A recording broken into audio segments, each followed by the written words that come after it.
الحمدللہ رب العالمین والصلاة والسلام علی سید المرسلین اما بعد فاعوذ باللہ من الشیطان الرجیم بسم اللہ الرحمن الرحیم السلام علیکم ورحمۃ اللہ وبرکاتہ۔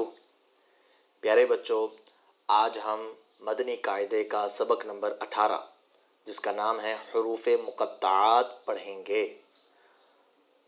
امید ہے آپ نے مدنی قاعدہ کھول لیا ہوگا، اگر نہیں کھولا تو جلدی سے مدنی قاعدہ کھول لیجئے۔ تو جی، سبق نمبر 18 ہے اور پیج نمبر 31 ہے، حروف مقطعات۔ حروف مقطعات یہ قرآن پاک کی بعض صورتوں کے شروع میں آتے ہیں، بالکل سٹارٹنگ میں ہوتے ہیں۔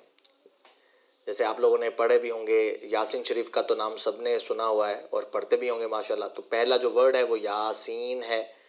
تو اسی طریقے سے سورہ بقرہ کی ابتدائی الف لام میم، یہ بھی آپ لوگوں کے ہوگا۔ تو یہ وہی ورڈز ہیں جو ڈفرنٹ صورتوں کے آغاز میں آتے ہیں۔ اب یہ جتنے بھی آلموسٹ آتے ہیں وہ سارے ہم نے اس سبق کے اندر پڑھنے ہیں۔ الحمدللہ وہ سارے جمع ہو کے ہمارے سامنے ہوں گے، تو ہم نے انہی کی پریکٹس آج کرنی ہے کہ ان کو کس انداز میں پڑھنا چاہیے۔ تو ان حروف کو مفرد حروف کی طرح الگ الگ اس طرح پڑھیں کہ مدات کی مقدار پوری ادا ہو۔ جی، پہلے اتنی بات سمجھے۔ جیسے ہم نے دوسری تختی پڑھی تھی، سبق نمبر 2 پڑھا تھا، اس میں الگ الگ ہم حروف پڑھ رہے تھے نا، جیسے با لام اور اسی طریقے سے قوف لام، اس طرح کے ورڈ جو ہم نے پڑھے تھے، اسی طریقے سے یہ حروف بھی اسی انداز میں پڑھے جائیں گے۔ لیکن یہاں پر ایک اور بڑی امپورٹنٹ چیز ہے جس میں بہت سارے بچے غلطی کر بیٹھتے ہیں، وہ یہ ہے کہ اس میں اخفاء اور ادغام آنے کی صورت میں غنہ بھی کریں گے۔ اب یہ ہمیں کیسے پتہ چلے گا؟ تو انشاءاللہ ابھی ہم جیسے ہی چیپٹر سٹارٹ کریں گے تو میں آپ کو عرض کروں گا۔ ایک اور اس میں امپورٹنٹ چیز یہ ہے کہ الف لام میم اللہ، اس کو پڑھنے کے 2 طریقے ہیں، ایک وصل میں اور ایک وقف میں۔ تو وصل کو کیسے پڑھیں گے؟ وصل یعنی ملا کر پڑھیں تو کیسے پڑھیں گے؟ تو دیکھیے، الف لام میم اللہ۔ اور اگر وقف کی صورت میں پڑھیں، یعنی اگر یہاں پر دونوں کو الگ الگ پڑھیں تو کیسے ہوگا؟ الف لام میم اللہ۔ جی، تو ابھی اس کی پریکٹس آگے بھی آ رہی ہے، انشاءاللہ پھر بھی دوبارہ سے کریں گے۔ تو آئیے اب ہم اس کے جو حروف ہمارے سامنے ہیں ان کو پڑھنے کی جو ہے وہ کوشش کرتے ہیں۔ تو سب سے پہلا ورڈ ہے صاد۔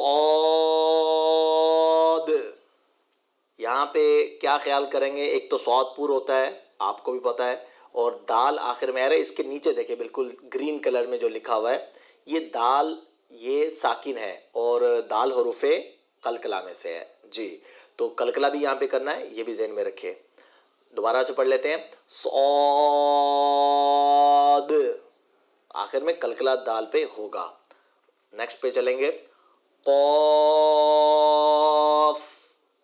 تو قاف بھی یہ پر حروف کے اندر سے ہے، تو قاف کو پر بھی کرنا ہے اور اس میں مد کو بھی قائم رکھنا ہے۔ آگے چلیں، اس کے اندر آپ نے خیال رکھنا ہے کہ ناک میں آواز نہ جائے۔ بہت سارے بچے غلطی کرتے ہیں، ناک میں اس کو لے جاتے ہیں، جو کہ غلط ہوگا۔ تو ناک میں نہ لے کے جائیں۔ اب دیکھیے، میں پریکٹس آپ کے سامنے کرتا ہوں، تھوڑا منہ کھول کے آپ اس کو بولیں گے تو ناک میں آواز نہیں جائے گی۔ نون، نون، یہ ناک میں جانا ہے۔ جس طرح میں نے پہلے پڑھا وہ بالکل ایگزیکٹ ویسے ہی آپ نے ہی پریکٹس کرنی ہے۔ جی، نیکسٹ، طہ۔ جی، طا پر ہے اور ہا جو ہے یہ ہا نہیں ہے، یہ ہا ہے، سینے سے جو نکلتا ہے۔ جی، اس کے بعد بہت معروف ورڈ ہے یاسین۔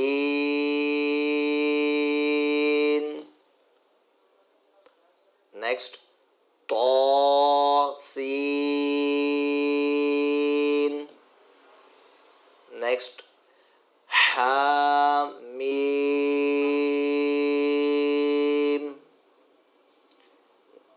نیکسٹ، الف لام را. نیکسٹ پھر بہت ایزی ہے. الف لام میم. اب یہاں پر میم جو ہے، لام اور میم دیکھیں گرین میں ہی نیچے لکھا ہوا ہے. لام کی جو میم ہے یہ ساکن ہے اور اس کے بعد پھر میم آگئی، تو دو میم اکٹھی ہو گئی، تو یہاں پر ادغام ہو رہا ہے. تو ادغام بھی کرنا ہے، جیسے میں نے کیا ویسے ہی آپ بھی اس کی پریکٹس کیجئے گا. آگے والے ورڈ میں پھر ادغام ہو رہا ہے جیسا کہ یہ پچھلے ورڈ میں تھا، تو یہ دوبارہ سے آپ کی پریکٹس بھی ہو جائے گی. الف لام میم را. جی نیکسٹ، یہ پہلے بھی پڑھ چکے ہیں، دوبارہ سے آ گیا. حامیم. جی یہ جو نیکسٹ ہے اس کے اندر یہ بہت زبردست ورڈ ہے، ماشاءاللہ سارے زبردست ہیں، لیکن یہ اس لحاظ سے کہ اس میں قاعدے بھی جاری ہو رہے ہیں. وہ کیسے؟ نون ساکن کے بعد اگر حروف اخفاء میں سے کوئی حرف آئے تو کیا ہوتا ہے؟ جی آپ نے اس کا جواب ڈھونڈ لیا ہوگا مجھے یقین ہے. تو یہاں پر اخفاء کا قاعدہ جاری ہو رہا ہے، اور سین کے بعد پھر قاف آ گیا، قاف بھی حروف اخفاء میں سے ہے، تو یہاں پر بھی اخفاء ہوگا. تو کیسے اخفاء کر کے اس کو پڑھیں گے، آئیے پریکٹس کرتے ہیں. عین سین قاف. جی اب آپ نے بھی اس کو اسی طریقے سے پڑھنا ہے. عین سین قاف یہ درست نہیں ہوگا، بلکہ اس میں گننا بھی کریں گے. آگے بڑھیے. طا سین میم. جی آگے بڑھیں گے. الف لام میم صاد.